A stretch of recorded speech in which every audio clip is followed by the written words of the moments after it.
Volume of a sphere. Now let us see how to go about measuring the volume of the sphere. ಈಗ ಸ್ಪಿಯರ್ದು ಹೇಗೆ volume measure ಮಾಡೋದು ನೋಡೋಣ. First take 2 or 3 sphere of different radius.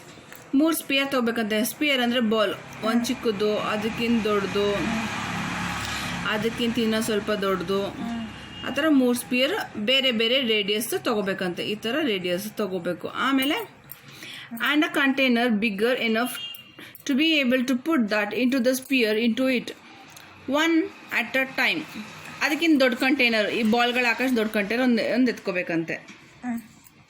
Also take a large dough in which you can place the container. ಅದ್ರ ಜೊತೆಗೆ ಇನ್ನೊಂದು ಈ ಕಂಟೈನರ್ನ ಇಡೋಕ್ಕೆ ಅದಕ್ಕಿಂತ ದೊಡ್ಡದೊಂದು ವೆಸಲ್ ತಗೋಬೇಕು.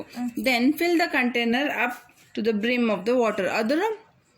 ಅದ್ರ ಕಂಪ್ಲೀಟ್ ಫಿಲ್ ಆಗತ್ತಾರೆ, ಅದು ಮೂತಿ ತನಕನೂ ತುಂಬಬೇಕು.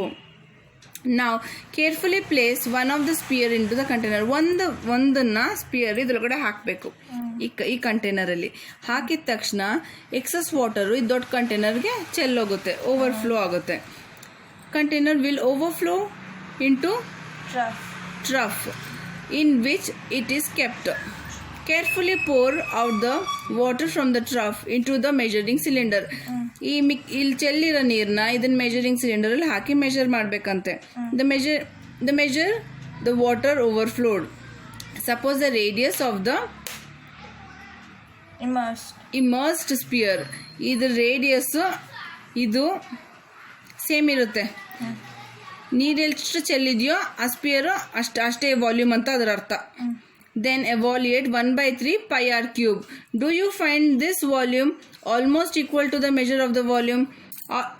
ನೀವು ಕ್ಯಾಲ್ಕುಲೇಟ್ ಮಾಡಿ ನೋಡಿದ್ರೆ ಇದು ಮತ್ತೆ ಇಲ್ಲಿ ಚೆಲ್ಲಿದೆಯಲ್ಲ ಇದ್ರ ವಾಲ್ಯೂಮ್ ಎರಡು ಸೇಮ್ ಇರುತ್ತೆ ಅಂತ ಇದ್ರ ಅರ್ಥ. once you repeat the procedure done just now, ಈ ಪ್ರೊಸೀಜರ್ನ ಮಿಕ್ಕಿದ 3 ಬಾಲಲ್ಲೂ ಟ್ರೈ ಮಾಡಬೇಕಂತೆ. With the different size of the sphere, ಬೇರೆ ಬೇರೆ ಸೈಜ್ ಸ್ಪಿಯರ್ ಇಲ್ಲಿ ಟ್ರೈ ಮಾಡು. Find the radius r of this sphere and then calculate with the volume 4/3 pi r cube. Radius ಕಂಡುಹಿಡ್ಕೊಂಡು ಇದ್ರ ಜೊತೆ ಕ್ಯಾಲ್ಕುಲೇಟ್ ಮಾಡಿ ನೋಡಿದ್ರೆ ಇಲ್ಲಿ ಬಂದಿರೋ ಕಲೆಕ್ಟ್ ಆಗಿರೋ ವಾಟರ್ ಸೇಮ್ ಇರುತ್ತೆ. once again this volume is nearly equal to the measure of the volume of the water displaced. ಇದಕ್ಕೆ ಸಮ ಇರುತ್ತೆ. ಈ ರೇಡಿಯಸ್ ಏನು ಬಂದಿದೆಯಲ್ಲ ಈ ರೇಡಿಯಸ್ನ ಇದ್ರ ಜೊತೆ ಕ್ಯಾಲ್ಕುಲೇಟ್ ಮಾಡಿ ನೋಡಿದ್ರೆ ಬರೋ ಆನ್ಸರು ಈ ಕಂಟೈನರ್ ಇರುತ್ತಲ್ಲ ವಾಟರು ಅದಕ್ಕೆ ಸೇಮ್ ಇರುತ್ತೆ. ಬೇರೆ ಬೇರೆ ಸ್ಪಿಯರ್ನ ಎತ್ಕೊಂಡು ಟ್ರೈ ಮಾಡಿ ನೋಡಬೇಕು. ಸೊ ಇದು formula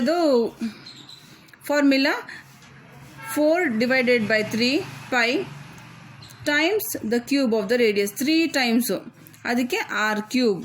volume of the sphere ಏನಾಯಿತು 4/3 pi r ಕ್ಯೂಬ್. r ಏನು ಸ್ಪಿಯರ್ದು ರೇಡಿಯಸ್.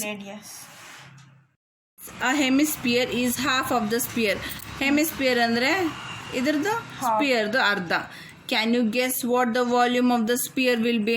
ಹೌದು, ಫಾರ್ಮುಲಾ ಹೇಳು. ಸ್ಪಿಯರ್ದು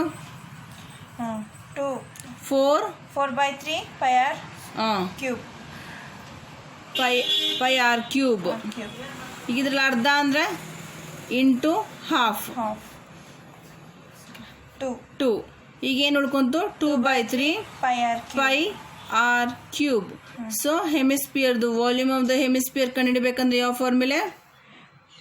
2/3 pi r ಕ್ಯೂಬ್.